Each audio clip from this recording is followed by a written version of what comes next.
Venous drainage, veins follow the artery, okay, and rich plexus in the submucosa accompanying the arteries, okay, and drains into the facial, ophthalmic, and the sphenopalatine vein, okay.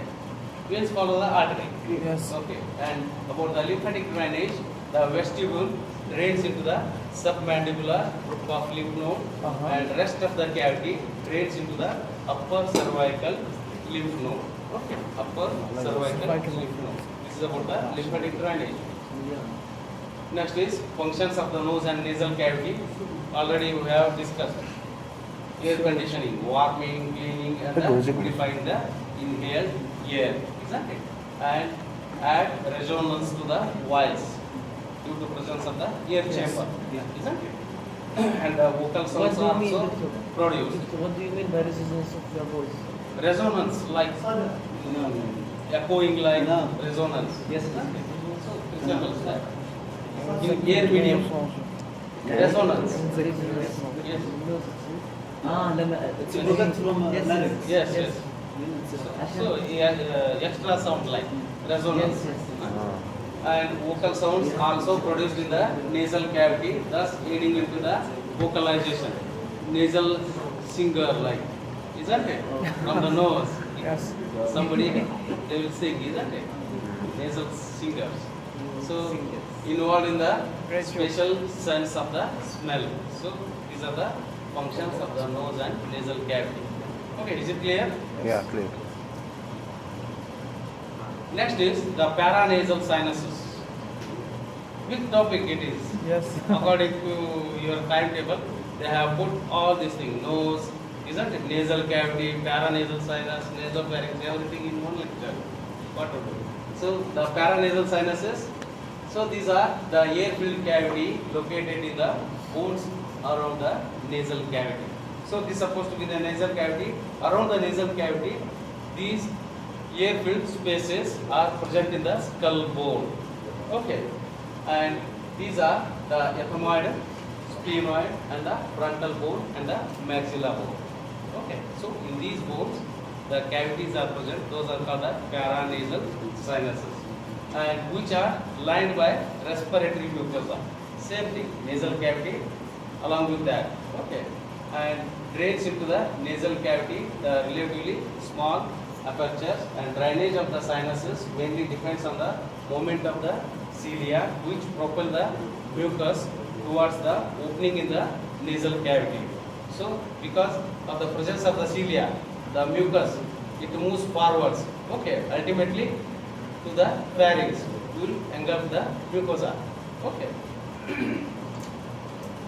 See here, these are the air-filled spaces here. So these are in the frontal bone on either side, left and right, and the maxilla bone. In the maxilla bone, there is a cavity, maxillary sinus, frontal sinus, okay, and inside the ethmoidal. Okay, good to hear this. What's the benefit? So here maxillary sinus. So this part, this is a maxilla bone. Okay, so here there is a sinus, that is a space, air-filled space here in the maxillary bone. So this is the maxillary sinus, where it opens in the middle meatus, isn't it? So here it is the middle meatus opening. So it is lined by the same respiratory epithelium, isn't it? So this is the maxillary sinus. And so, Doctor, what's the benefit of these sinuses? Yeah, it lightens the skull. Okay, lightens the skull. lighten. Lighten means light weight of the skull due to presence of the air, isn't it? And also the respiratory mucosa is there, isn't it? So the trapping, humidifying, isn't it? All the conditioning, like, isn't it? Same like. So these are the functions, isn't it? It lightens the skull. It acts as a resonant chamber for the speech because there is a direct communication with the nasal cavity. Opening is there, isn't it? So these sinuses are direct communication with the nasal cavity. Due to that, it acts as a resonant chamber for the speech. Okay, and the respiratory mucosal lining helps in the warming, cleaning, and moistening the incoming air. So whatever we are during the respiration, we are taking the air inside, isn't it? So it circulates through that, isn't it? So due to that, the warming, cleaning, and the moistening of the incoming air, isn't it? So these are the functions of the paranasal sinus. First one, the maxillary sinus. So it is located in the body of the maxilla bone, maxillary sinus. So it is the pyramidal in shape, isn't it? So this is the pyramidal in shape and forming the base forming the lateral wall of the nose. This is supposed to be the base of the maxillary sinus. So this is the maxillary sinus, isn't it? Yes. Pyramidal in shape, base of the maxillary sinus. So where it is there, which forming the lateral wall of the nose, isn't it? And apex lies in the zygomatic process of the maxilla. Here it opens into the middle meatus, isn't it? Next is the floor. It is formed by the alveolar borders here. Floor of the maxillary sinus. What you are seeing, this is the sinus, maxillary sinus, and this is the floor. Okay, floor of the maxillary sinus. Where it opens into the middle meatus. Just keep in mind, maxillary sinus within the maxillary bone, isn't it? Where it opens into the middle meatus. Okay, is it clear? Clear, yeah. And next is the frontal sinus in the frontal bone, on either side, and located within the frontal bone and separated from each other by the bony septum. Here is the bony septum, isn't it? And it is a triangular in shape, okay, and extending backwards into the roof of the orbit, where it opens into the middle meatus. Okay, so the infundibulum, anterior part of the groove, it opens. Okay, frontal sinus. Is it clear? The same bony septum that divide the nose, divide the frontal sinus. No. Just it is a bony partition between the two frontal sinus. It's In the frontal bone. yeah. It is in the frontal bone, It's also- not in the cavity. Yeah. Okay. This is about the frontal sinus. طلعنا الموز. Next is the ethmoidal sinus. So where these are located, name itself it is indicated, isn't it? Ethmoidal bone, ethmoidal sinus, isn't it? And these are in three groups: the anterior, middle, and the posterior group. See here. So this is the frontal bone, the frontal sinus. Okay. Okay. And here the sphenoid bone. Here cavity is there. Sphenoidal sinus. So here what you are seeing, the smaller one compared to these. Maxillary one, it is a bigger. Yes. So the ethmoidal smaller group. The anterior, okay, and the posterior in between the middle, isn't it? So three groups. Yes. Ethmoidal sinuses. Where these are opens, the anterior group opens into the infundibulum. That is in the middle meatus. Isn't it? And the posterior into the superior meatus. Posterior ethmoidal sinus in the superior meatus, isn't it? And they are supplied by the anterior and the posterior ethmoidal nerves. So these paranasal sinuses, ethmoidal paranasal sinuses, supplied by the anterior and the posterior ethmoidal nerves. We throw in this also nerve supply, the ethmoidal sinus and the nerve supply, and where it opens. Isn't it? Similarly, the maxillary sinus, okay, where it opens and the nerve supply. Without going to the roof and floor. No. Usually, isn't it? So the nerve supply and And the where is where it it? opens. Okay. Skeleton of the topic I am telling you. Yeah. Yeah. What you should keep in mind. Yeah. Okay. So this is about the ethmoidal sinus. Next is the sphenoidal sinuses. These are paired on either side, isn't it? All these are paired, Yeah. not single. And the sphenoid sinuses, two in number, located within the body of the sphenoid bone. So this is the sphenoid bone, the body of the sphenoid bone. Here the air-filled space. So this is the sphenoidal sinus, isn't it? So where it opens, sphenoethmoidal recess above the superior concha, isn't it? So there the sphenoid air sinus opens here, isn't it? All of the four signs that we studied are there except the ethmoid. Yes, yes, 3 group. yes. Three, that is the sphenoidal, frontal and the maxillary pair, isn't it? Remaining the ethmoidal, these are arranged in a group, isn't it? And about the clinical nodes, okay. The epitaxis means bleeding from the nose. Please, Yes. any problem? سكت. Nothing? يلا بينا. So the epitaxis, that is nothing but the bleeding from the nose. So the here the little area, isn't it? Highly vascularity. Because of the highly vascularity, if there is a minute trauma, will cause the nasal bleeding. That is the epitaxis, isn't it? And inflammation of the nasal mucosa, we call it as the rhinitis.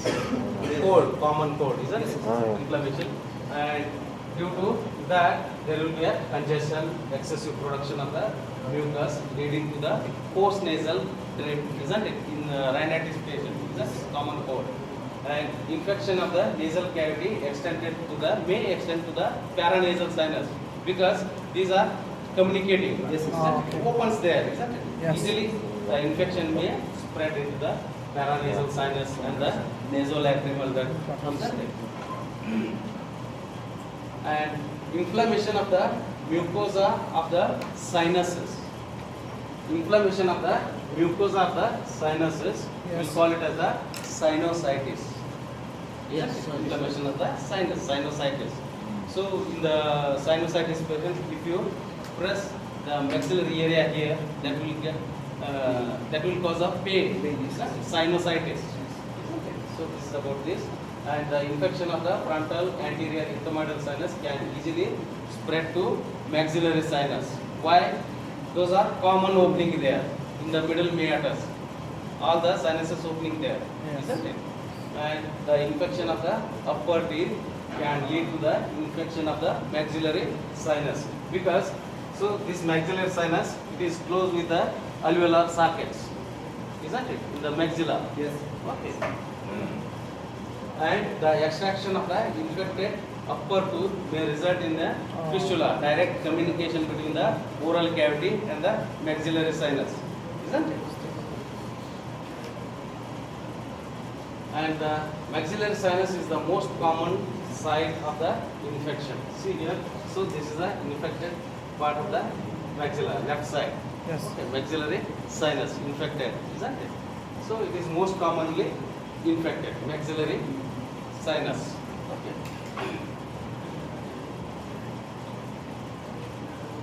Next is the nasopharynx. I told you the posterior ears up to the lower border of the soft palate. Yes. This part, this will be the nasopharynx. Nasopharynx. About the communication, anteriorly it communicates with the nasal cavity. Yes.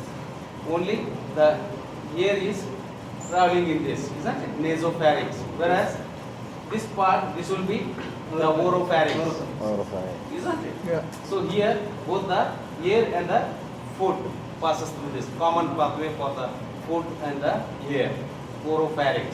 Next is the laryngopharynx, behind the larynx, Yes. laryngopharynx. Only food passes here. Yes. So these are the parts of the pharynx. Okay. Nasopharynx, oropharynx and the laryngopharynx. So in today's topic only the nasopharynx, Nasopharynx. this part, okay, posterior to the nasal cavity. Cavity. So what are the structures within it, isn't it? So inferiorly it communicates with the oropharynx, anteriorly it communicates with the Cavity. nasal cavity, Okay. isn't it? And the roof and the posterior wall are continuous opposite to the body of the sphenoid. Okay, here, and the base of the skull, okay, and the atlas here, isn't it? The posterior wall, isn't This it? vertebra. Yes. Posterior wall, first vertebra, base of the skull and the body of the sphenoid. So this forms the posterior wall. So the anterior, so this is a complete, isn't it? There is no gap. Whereas the anterior wall, it is not continuous. It is communicating to the nasal cavity. Isn't it? Incomplete. Okay. And this is about the nasal cavity. Sorry, the nasopharynx and the lateral wall. So this is about the posterior wall, anterior wall, and next is about the lateral wall, isn't it? On either side. So what these are present? So this is a tubal elevation, isn't it? Tubal elevation. So here one opening is there. What is this? Eustachian tube opening or auditory tube opening into the middle ear. There is a communication between this auditory tube or eustachian tube to the middle ear to equalizes the pressure in the middle ear, isn't it? So it is filled with the air only, isn't it? Thus it adjusts with the atmospheric pressure, the middle ear, isn't it? So here the opening of the auditory tube of the eustachian tube. So due to this there is a folding of the mucosa here. So this is the tubal elevation. Isn't it? Yes. What is the function? Which one? The auditory tube. Auditory tube. It equalizes the Pressure. pressure, atmospheric pressure. Okay, in the middle ear and the atmosphere. Okay. And next is salpingopharyngeal fold here. Salpingopharyngeal fold. So this is the muscle. Okay. So due to presence of that muscle, there is a fold here. Salpingopharyngeus and the levator palatini here. Small elevation here. Levator palatini and the pharyngeal recess. So here just below the tubal elevation, here there is a recess. So this is called the fossa of Rosenmuller. Fossa of the Rosenmuller. So these are the features or features present in the lateral wall of the nasopharynx. Okay. So the anterior wall incomplete, posterior one complete. So the body of sphenoid, the base of occiput, and the first atlas up to there. Posterior wall, anterior wall, it communicates superiorly to the nasal cavity and inferiorly to the oropharynx. So this is about the nasopharynx. Is it clear? And nasopharyngeal tonsil. Read about this. So here the pharyngeal tonsils. Isn't it? Here the roof, the pharyngeal tonsils are present here in the nasopharynx. Okay.